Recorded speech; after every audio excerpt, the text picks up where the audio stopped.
7 survival tricks modern preppers get wrong that would have got you killed in World War II.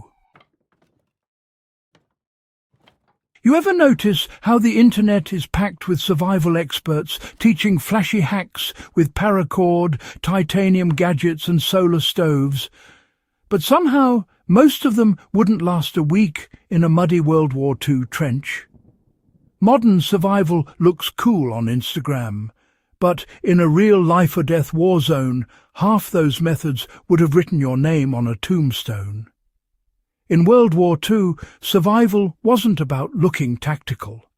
It was about being invisible, adaptable, and smarter than hunger, cold, and the enemy's eyes. So let's step back into that brutal era and uncover 7 modern survival mistakes that would have gotten you killed in World War II. Today's survival culture is obsessed with gear, GPS watches, filtered bottles, folding knives and ultralight tents. But in World War II, carrying the wrong piece of shiny metal could mean instant death. Soldiers learned that every item had to earn its weight and never give away their position. A reflection from a canteen or a flashlight beam could attract sniper fire faster than you could duck. Modern preppers often think technology equals safety, but in war, tech was often a liability. Compasses froze, radios failed, batteries died, and maps got soaked. Real survivors adapted with their environment. They memorized the land, used moss and stars to navigate, and rationed everything. If you couldn't operate without your gadgets, you were finished. In the forests of Poland, the ruins of Berlin, or the deserts of North Africa, simplicity kept people alive, not the latest model of anything. Every survival video today shows someone proudly cooking over an open flame, smoke rising like a signal to the sky. But in World War II, smoke meant death. Firelight was a beacon for artillery and patrols. Soldiers learned to cook without smoke, burying stoves, digging foxhole kitchens, and using smokeless fuels like hexamine tablets or improvised alcohol burners. Modern campers think a small fire is harmless, but in the war even the faintest glow could draw enemy fire or reveal a hiding place to aircraft. Soldiers in the Eastern Front learned to heat food underground, with tiny holes for airflow, making just enough heat to warm a can of rations without a single wisp escaping. It was stealth survival, something most of today's YouTube campers forget when they brag about their perfect campfire meals. In World War II, silence wasn't a suggestion, it was survival. Even the click of a rifle safety or a whispered word at the wrong moment could betray an entire unit. Modern survivalists, you know, they talk loudly into cameras, crack jokes around campfires, or flash lights for visibility. In a war zone, that kind of behaviour would have ended you before midnight. Soldiers wrapped boots in cloth to muffle steps, covered reflective surfaces with mud, and even turned off flashlights for days.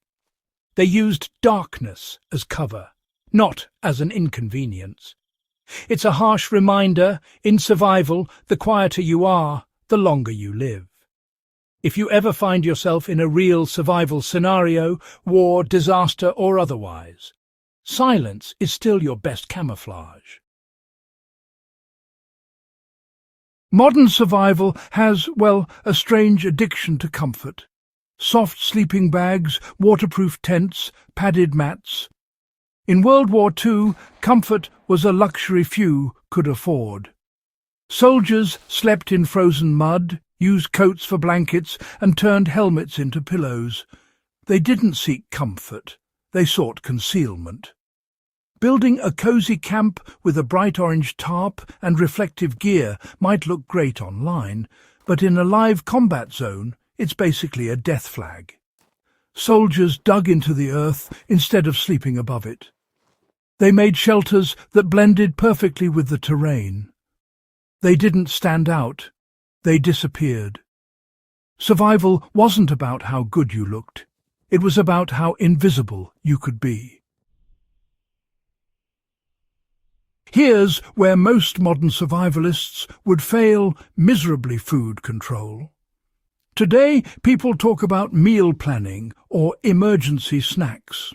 In World War II, soldiers and civilians went days, sometimes weeks, on crumbs, and they still rationed like their lives depended on it, because they did. They stretched a single can of meat for 3 days, saved biscuit crumbs to thicken soup, and reused coffee grounds multiple times. Soldiers boiled leather belts for sustenance when supplies ran dry. Modern preppers often overeat early, believing more calories equal more strength. But in the war, pacing your hunger meant survival. Those who ate everything at once ended up weak and desperate when the real hunger hit. Discipline, not abundance, kept people alive. There's a dangerous myth in modern prepping, that lone wolf survival is best. In World War II, that idea would have been suicide. The ones who lived longest weren't the strongest. They were the ones who worked together. Soldiers survived through teamwork, sharing rations, guarding shifts, watching each other's backs. Resistance fighters in France and Poland operated in tight cells because isolation meant capture. Even stranded pilots formed alliances with locals to escape enemy lines. Humans are social survivors by design. In war, trust was a weapon as powerful as any rifle. Modern survivalists who brag about going solo forget that even in nature, no creature survives entirely alone. Here's the deadliest mistake of all: neglecting the mind. Modern survival talks endlessly about gear and technique, but in World War II, mental endurance decided who lived and who didn't. The human mind was the ultimate battlefield. Soldiers watched friends die, lived in constant cold, and endured starvation. But they still pushed forward because they trained their minds to adapt. They found small routines to stay sane, cleaning their weapons, writing letters, memorizing songs. It wasn't just about physical survival, it was psychological armor. Today's world has comfort and distraction, but mental resilience is thinning.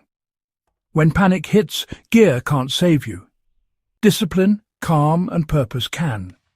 That's what separates survivors from casualties in World War II. Those who accepted suffering and kept moving, those were the true masters of survival.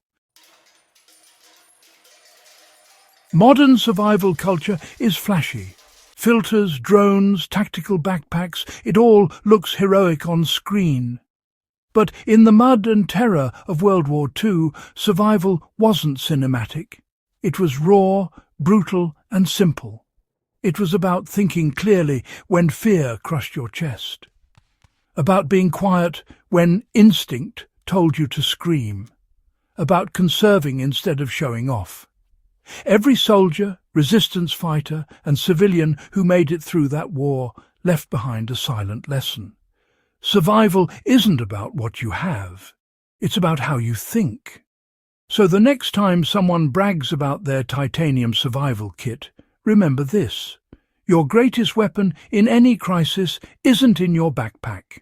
It's in your head. If you enjoyed uncovering the raw truth behind survival during World War II, hit that subscribe button and keep the legacy of survival alive. Share this video so more people understand what real survival truly meant when the world was on fire. Because out there, history still has lessons waiting to be learned. And sometimes they're the ones that save your life.